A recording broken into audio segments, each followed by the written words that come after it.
தாவேகா ஆட்சி அமைந்த பிறகாக முதலமைச்சர் விஜய் அவர்கள் தற்போது அந்த நிலம் கையகப்படுத்தக்கூடிய பணிகளை நிறுத்தி வைத்திருக்கிறார். ஒரு 910 நாட்களுக்கு மேல உங்க மண்ணுக்காக போராடிட்டு இருக்கீங்க. உங்கள மாதிரி விவசாயிகளோட காலடி மண்ணை தொட்டு கும்பிட்டுதான் என்னோட பயணத்தை தொடங்கணும்னு ஒரு முடிவோட தான் இருந்தேன். அதுக்கு சரியான இடம் இதுதான் எனக்கு தோணுச்சு. ஏற்கனவே நான் உறுதி அளித்தவாறு பரந்தூரில் புதிய விமான நிலையம் அமைக்க மேற்கொண்ட நடவடிக்கைகள் இந்த அரசால் கைவிடப்படும்.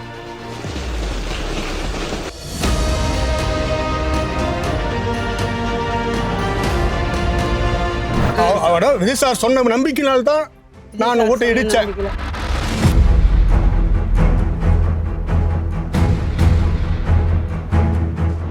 சக்சஸ்ஃபுல்லா வீடையும் கட்டிட்டீங்க. இப்போ அவர் அந்த திட்டத்தையும் ரத்து செஞ்சிருக்காங்க. ஸோ இப்போ எப்படி நீங்க ஃபீல் பண்றீங்க, என்ன நினைக்கிறீங்க ஐயா? எங்க தாத்தா கட்டின வீடு அது இடிஞ்சு விழும்போது இந்த சேனல்ல நான் வாழ்வாதாரம் போயிடுது, இடிஞ்சு விழுது, ஏர்போர்ட் வருது, எப்போ வரும், ஏது வரும், நம்ம எங்கே தத்துவாங்க, நம்ம நேற்றுக்கு செலவு பண்ணி வீடு கட்டிட்டா நம்ம எங்கே பண்ணுறது. நானும் சின்ன விவசாயி. இப்போவும் அந்த சின்னதாக வீடு கட்டிடுறதுக்கு கிட்டத்தட்ட வட்டி வாங்கி தான் வீடு கட்டியிருக்கேன். நான் ஆட்சிக்கு வந்தாலும் வரலனாலும் பரந்தூர் விமான நிலையம் வராது அப்படின்னு ஒரு தெளிவான ஒரு பதில் சொன்னதுனால நான் சரி அவர் தான் சொல்லிட்டு வந்துட்டாரே, இனிமேல் எந்த பயம் இல்லைன்னு சொல்லிட்டு ஒரு சின்னதாக வீடு கட்டியிருக்கேன். வீடு கட்டி ஞாயிற்றுக்கிழமை தான் காலையில் தான் கிரகப்பிரவேசம், அதாவது பால் காய்ச்சிட்டு இன்னைக்கு அவர் அறிவிச்சார் பாரு. அதாவது சத்தியமாக சொல்கிறேன், அவர் எனக்கு நேரில் பார்க்க முடியல, போக முடியல. ஏன்னா நாம் ஒரு சின்ன விவசாயி இப்போ கூட கையிலேருந்து தான் வந்திருக்கேன், போக முடியல. ஆனால் அவர் பார்த்தனா என் வயசு 59, அவர் சோழல் தீக்கின்னு ஊரே சுற்றி வருவேன். எனக்கு அந்த அளவுக்கு, அதாவது என் குழந்தையத்தை விட எங்களுக்கு பூரிப்பா அது எப்படி சொல்றதுன்னு எனக்கு வார்த்தை வரல. ஐயா, இப்போ சிஎம் விஜய் அவர்கள் பரந்தூர் விமான நிலையத்தை ரத்து செஞ்சிருக்காங்க. ஸோ அதை பற்றி நீங்கள் என்ன நினைக்கிறீங்க? பரந்தூர் மக்கள் எப்படி ஃபீல் பண்ணுறாங்க இது ரத்து செஞ்சதுனால? ஏர்போர்ட் வேணான்னு சொல்ல, எங்கேயாவது அதை காடுறது பாருங்க.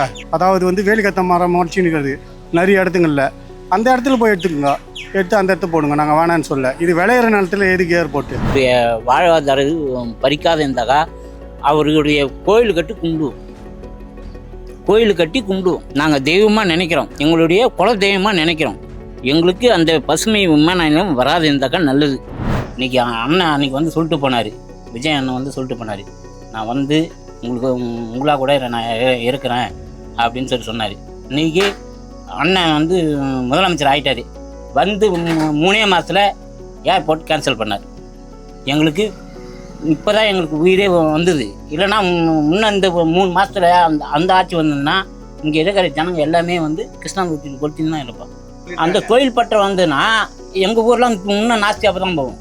அந்த கம்பெனியோட தண்ணி கைனி, குளம், கொட்டை, ஆமாம், ஆடு மாடு கூட குடிக்காத அளவுக்கு தண்ணி கெட்டு போயிடும். வந்துச்சுன்னா வர விட மாட்டோம். இது ஏர்போர்ட்டே நிப்பாட்டினாலே கம்பெனி விட்டுருமா?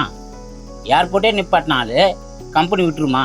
வந்துச்சுன்னா என்ன பண்ணுவீங்க? வந்துச்சுனாக்கா நாங்கள் எல்லாமே முன்ன மாதிரி போராடி யாருன்னா ஒரு ஆள் செத்து அந்த இதை நிப்பாட்டும். நானே கூட செத்துடுவேன். சார், அமைச்சர் கீர்த்தனா அவர்கள் உங்களுடைய பையன் ராகுல் பற்றி சட்டசபையில் பேசியிருக்காங்க. ஸோ அதை பற்றி நீங்கள் ஒரு சில வார்த்தைகள் சொல்ல முடியுமா? ரொம்ப அவங்க பேசுறது தப்பே இருக்குது. ரொம்ப ரொம்ப பெருமையாக இருக்குது. இன்னைக்கு என் பையன் அந்த மாதிரி இருக்கிறன்னா அந்த அம்மா பேசின பேச்சு தான். அன்றைக்கி எங்கள் பையன் நம்ம ராகுல் ஆளை அன்றைக்கி பருந்தூருக்கு வந்தது அவர் சொன்ன இதுவே இன்றைக்கி நிவர்த்தி போயிட்டு பண்ணிட்டாரு. எங்களுக்கு ரொம்ப ரொம்ப பெருமையாக இருக்குது. அவங்க பேசுறது ரொம்ப பெருமையாக இருக்குது. இன்னைக்கு எங்களுடைய மாண்புமிகு முதலமைச்சர் அன்னைக்கு ராகுல்ன்ற ஒரு பையன், இந்த பையன் அன்னைக்கு ஒரு பேட்டி கொடுத்துருந்தாங்க. எங்களுக்கு பரந்தூர் விமானம் வேண்டாம், நாங்கள் என்ன அந்த விமானத்தில் பறக்கவா போகிறோம் அப்படின்னு எங்களை காப்பாற்றுங்கன்னு ஒரு வார்த்தை சொன்ன அந்த ஒரு வார்த்தைக்காக இன்னைக்கு இந்த அறிவிப்பு மக்கள் கொண்டாடுறாங்க. அமைச்சர் கீர்த்தனா அவர்கள் சட்டசபையில் உங்களை பற்றி பேசினாங்க இல்லையா? அந்த விஷயம் ஃபர்ஸ்ட் உங்களுக்கு எப்படி தெரிய வந்துச்சு உங்களை பற்றி பேசியிருக்காங்கன்னு? எனக்கு செய்தி மூலமாக தெரிஞ்சது. நான் இதுமாரி சட்டமன்றத்தை ராகுல்னு ஒரு பையன் பேசுனது நான் பார்த்தேன். அவன் ரொம்ப மனக்கவலையோடு அந்த ஊருக்கு போதுன்னு சொல்லிட்டு பேசினான் அப்படின்னு சொன்னாங்க. அது எனக்கு ரொம்ப பெருமையாகவும் இருந்தது. எங்களுக்கு வந்து இந்த ஊரே போகுது. எங்கள் ஊர் இருந்தால் தான் நாங்கள் படிக்க முடியும். எங்கள் வாழ்வாதாரமே போயிடுச்சுன்னா நாங்கள் எங்கே போய் படிப்போம், நாங்கள் எங்கே போய் சாப்பிடுவோம்? இந்த பள்ளி விட்டு நாங்கள் வேறு இடத்துல எந்த இடத்துல போய்ப்போம்? வேறு இடத்துல கூட எங்கன்னா போனால் ஊரை விட்டு ஊரை வந்து பையன் எப்படி பேசுது பாரு அப்படின்னு அந்த பேச்சு வரக்கூடாதனால தான் இங்கே படிச்சு நாங்கள் இங்கே பெரிய நடிக்கிறோம். விஜய் சார் உங்ககிட்ட என்ன பேசினாரு? நீங்க ஒரு கோரிக்கை வச்சீங்க இல்லையா, உங்ககிட்ட அவர் என்ன சொன்னாரு? நான் கண்டிப்பா உங்க ஊரை வந்து நம்பிட்டு தருவேன் தம்பி. நீ இப்ப நல்லா படி, நீ நல்லா இரு, நீ நல்லா படிச்சு நீ பெரிய ஆளாவு, நான் பாத்துக்கிறேன் உங்க ஊர் அப்படின்னு சொன்னேன். ராகுல், சிஎம் விஜய் சார் கிட்ட நீங்க என்ன சொல்லணும்னு நினைக்கிறீங்க? நான் அவருக்கு வந்து மிக்க நன்றி தெரிவித்துக்கு வரேன். அவரான் போய் நான் நேரில் பார்த்து சந்திக்கணும்னு நான் விரும்புகிறேன். அவர் எப்போ எங்களுக்கு வாய்ப்பு தருவோன்னு தெரில. அவரை வந்து நான் நேரில் பார்த்து அவரை சந்தித்து நான் அவருக்கு நன்றி சொல்லணும். அவர் எப்போ எனக்கு வந்து அந்த நன்றி சொல்லத்துக்கு அந்த நேரில் பார்த்து நன்றி சொல்றதுக்கு எப்போ எனக்கு வாய்ப்பு தருவேன்னு தெரில. அது தயவு செய்து அவர் வந்து எனக்கு தரணும். படிச்சுட்டு என்ன ஆகணும்னு விருப்பப்படுறீங்க? அரசியல் விரும்புகிறேன். இல்ல அரசியல்ல வரணும்னு விரும்புறீங்களா? எதனால? ஏழைப்பட்டவங்களுக்கெல்லாம் உதவி செய்யணும். கொஞ்ச நாளுக்கு முன்னாடி நாங்கள் இதே ஊருக்கு உங்களை வந்து மீட் பண்ணியிருந்தோம். அப்போ நீங்கள் ரொம்ப வருத்தப்பட்டு பேசியிருந்தீங்க. அந்த மாதிரி ஏர்போர்ட் வரப்போகுது, என்ன பண்ண போகிறோன்னு தெரியல, ரொம்ப வருத்தப்பட்டு பேசுனீங்க.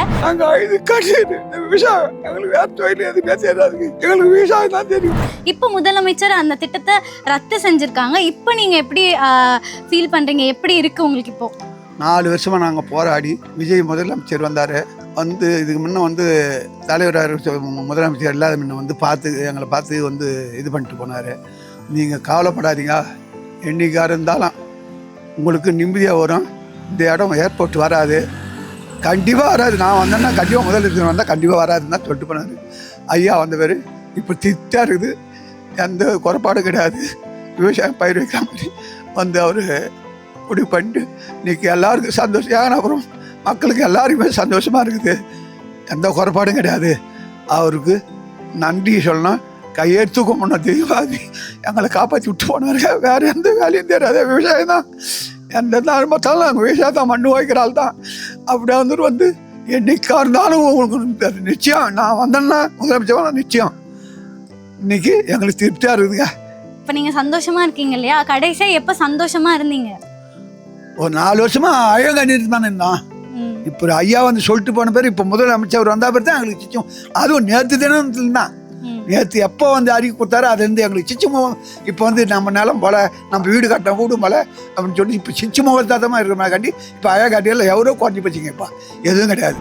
என்னைக்கு விமானாலே வருதுன்னு சொல்லாச்சு, அன்றைக்கே அவருக்கு ஹார்ட் அட்டாக் மாரி வந்துடுச்சு. இதே இடத்துல நின்று கொஞ்ச நாளுக்கு முன்னாடி நான் உங்ககிட்ட பேசியிருந்தேன்.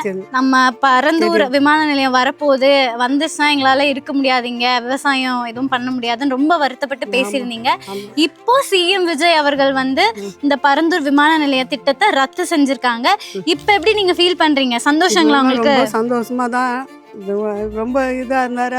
அவர் தான் ரொம்ப கந்தார். இப்போ உடம்பு சரியில்லாத இப்போத்துக்கு நான் என்ன சொல்ல முடியும், அவர் கையெடுத்து தான் கும்பிட முடியும். நேரடி பார்க்கணுன்னு எனக்கு ஒரு ஆசை. அவருக்கு நேரடி பார்த்து வாசம் அவர் என் கை கொடுத்து பேசணுன்னு ரொம்ப சந்தோஷமாக இருக்கிறேன். இப்போத்துக்கு நான் என்ன பண்ண முடியும்? எதுவுமே பண்ண முடியாது. அவரை மீறி இருக்கிறதுனால ஒன்றுமே என் நல்ல மாதிரி தெரியாது. பரந்தூர் மக்கள் எல்லாம் சந்தோஷம் தான் படுறாங்க. ஏகனாபுரம் மக்கள், பரந்தூர் மக்கள், சுற்றுப்பட்டார 13-15 கிராம மக்கள் சந்தோஷம் தான் படுறாங்க.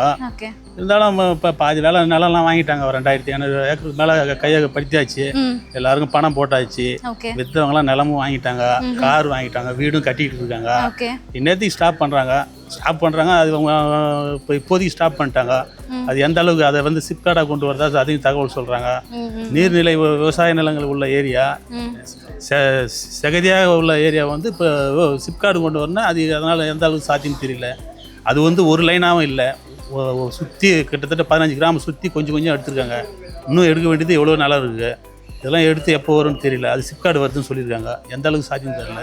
இப்போதைக்கு விமான நிலையம் ரத்து, அவ்வளோதான். இது எந்த அளவுக்கு சாத்தியம் தெரியல. எல்லாம் கொண்டாடமாக இருக்கிறாங்க ஏகனாபுரம் மக்கள். சந்தோஷம் தான் எங்களுக்கும்.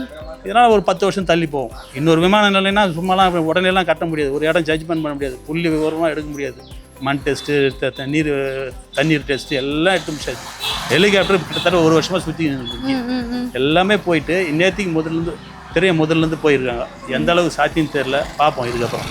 எல்லாம் சந்தோஷம் தான் படுறாங்க ரத்து பண்ணதுக்கு. விவசாயம் மீட்டு கொடுத்ததுக்கு நன்றி. இந்த 100 நாள் வேலையும் தொடர்ந்து கொடுத்தாருன்னா வயசானவங்க எங்களை மாரி ஏழைப்பட்டவங்க அதனால் கொஞ்சம் ஃபைன் அடிவாங்க. அவர் வந்ததுக்கு இது செஞ்சார்னா ரொம்ப சந்தோஷமாக இருக்கும் எங்களுக்கு. அதான் சிப்கார்டும் வேணாம், ஏர்பாட்டை ரத்து பண்ண மாதிரி சிப்கார்டும் ரத்து பண்ணிவிட்டு வேறு எதுனா விவசாயம் பண்ணுற மாதிரி ரெடி பண்ணி கொடுத்தாருன்னா சந்தோஷமாக இருக்கும் மக்களுக்கு. அதை தான் எதிர்பார்க்குறோம்.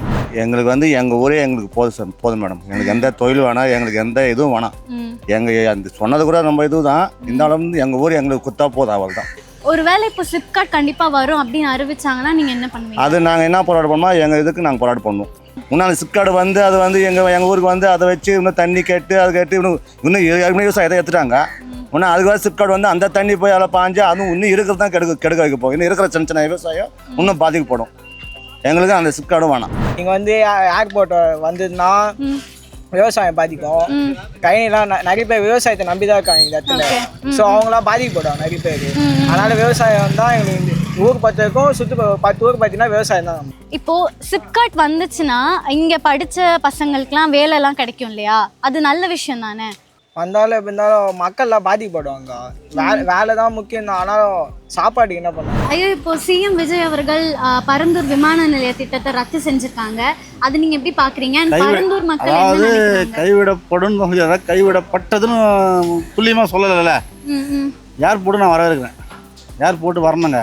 எதனாலங்கய்யா? இல்லை, நீங்கள் தொழில் வளர்ச்சி இன்னைக்கு ஏர்போர்ட் வந்ததுன்னா 50 வருஷம் கழிச்சு இருக்க வேண்டிய முன்னேற்றம் இன்றைக்கி வரும்.